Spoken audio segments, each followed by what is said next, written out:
Lazy Sue. It works great by keeping my hands cool when I'm soldering. Many times when you're soldering, it's necessary to have the torch pointed towards you. And when you have it pointed towards you, this area here gets hot. So the ideal situation is if you can have the torch pointed away from you and just turn the board so that you can always heat with the torch pointed away from you.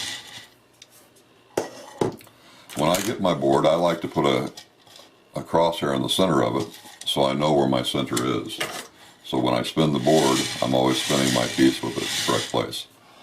I also do that with my charcoal block. See the cross in here?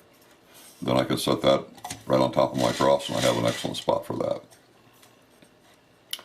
So that's my demonstration of the soldering board, and hope you like it. Thanks for listening.